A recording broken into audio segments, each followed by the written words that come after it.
Last we left off, we had geocode working, and we were certain that we were getting the right geocode information.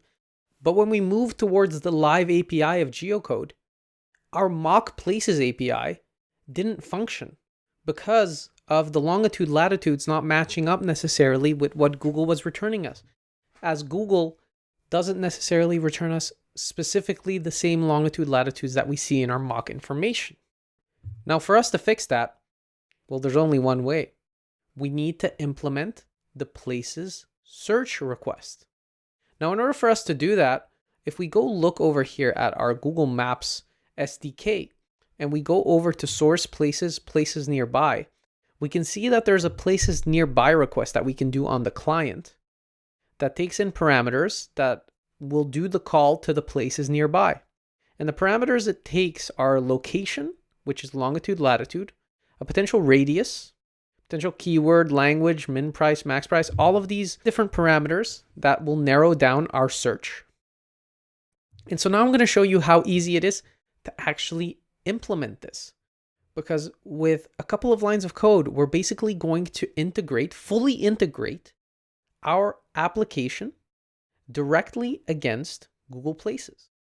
Now over here, we need to do something similar in the places request that we did to the geocode request, which is we need to check if it is mock equal to true. We're going to check and only return the mock information in that case. Otherwise, what we're going to do is we're going to do a client dot places nearby. We're going to open up that function invocation and we're going to give it the information that it needs. So it's going to take in parameters, and then it's also going to take in a timeout of 1 second. We're going to do our .then, where similarly to what we did in our geocode, we do a then and a catch right in here, and we'll copy paste that because why rewrite? So now we are set up to put together our parameters. Now we have to take in client as a parameter, make sure that we're passing it in at the index.js level. So over here, make sure you're passing your client to your places request. Once we've checked that and we know everything's right, we're going to give it location of, well, you guessed it, location. So we're going to give it, say, location, location. You could shorthand this to just say location. It doesn't really make a difference in it working. We're going to hard set the radius to be 15 kilometers. This is set in meters. Radius is set in meters, so you can set whatever radius you want in meters. And then we're going to say the type is equal to restaurant. So we're going to search specifically for restaurants.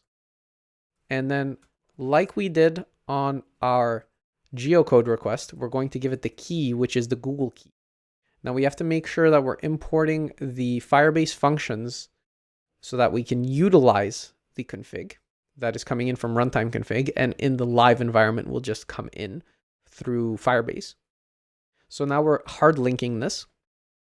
And now that we have all of this going on, what we can try is we can try to load our app against live information. Now it should be hitting places nearby. Well, is it? Actually, I shut down my server just to make sure during my development that I wouldn't hit any infinite loops error cases and I could have full control. So always shut down your server when it's not in use. Now, if we reload over here, it's saying that JSON value, height, HTML attributions, etc., is not valid. Well, if we go over here and we did a places nearby request with a hard fixed location, what we're going to see is that in the photos sphere, we're going to have an array, but it's going to contain an object with a height, an HTML attribution, photo reference, and all different types of information. So it's not really a photo. It's a bunch of information to get a photo, but it isn't the photo itself. Interestingly enough, what we can do here is we can say, well, let's just remove the photos. Or we can do something similar to what we did in our mock call, which is add the mock images to the results. So over here, we can say res.data res.results is equal to res.data.results.map, and we'll add the mock image to each individual restaurant that is returned. And what we'll see then is when we add the mock image to each individual restaurant that is returned, we can now search for specific places in the world, and we'll get the information from that place, from cities we haven't been able to do before. And we'll be able to see on the map that we are in that city. So we've now linked end to end our entire application live to Google information. And we can search for all types of different cities. We could go for Hong Kong, and then we'll load up Hong Kong, and we'll see that where Google is searching is right here in this center from where it considers Hong Kong to be. And the same is true if we did Sydney, Australia. If we did Sydney, we're going to load up Sydney, and we can see here that we can zoom in and see all of the restaurants that it's looking for in Sydney. But the images aren't right. We've done the end-to-end integration, but all of our images are mocks. Honestly, we've completed our end-to-end integration against Google. So that's amazing. But the one thing that is left for us to do is to make sure that we can get those images correctly from Google so that we can have our images come in that are actually the restaurant fronts. Let's take a look at that.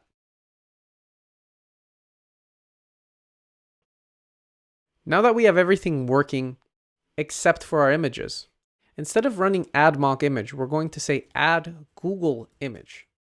And what we're going to do is we're going to declare a function up here, const add Google image, that's going to take in the restaurant and is going to do something with that information in order to structure a URL that can be utilized. Because currently the information that is available in that restaurant photos is not something we want to use. Now, if you remember, the restaurants contained the photos array that contained a bunch of information. So every restaurant has a specific restaurant.photo reference. So every restaurant.photos has in the 0 index something called a photo reference. This photo reference is something that we can utilize to build up a URL for the information. And if we go look over here, we can see photo reference is a unique key that we can utilize. So we're going to pull the reference and we're going to say, if you do not have a reference, well, then we're going to return restaurant, and we need to do something else. We're going to set restaurant.photos equal to an array where we take a singular mock image right from in here, and we're going to hard code it. We're going to say, hey, anytime you don't have a reference for the image, just grab this image, just put it in there, and we should be good. But if you do have a reference, well, that's where it gets interesting. This is where we want to return restaurant at the end. But now what we want to do is we want to say that if you do have a reference, well, then restaurant.photos should be equal to the following: maps.google API /place/photo. This is a specific API to get a photo. And what it takes is a width for the image and then the photo reference, to which we'll give it the ref. This is the reference of our image that is coming in from our restaurant, and we give it our API key. And by doing this, we're now going to be sending back this information specifically to our restaurant individually.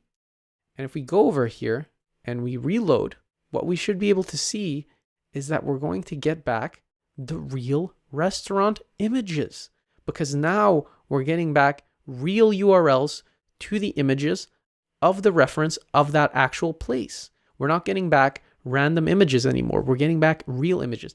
Now, do be aware, this bulks up the amount of calls that you are doing to Google Maps places. This shoots and spikes up the amount of requests, because for every single image is a request to Google Places.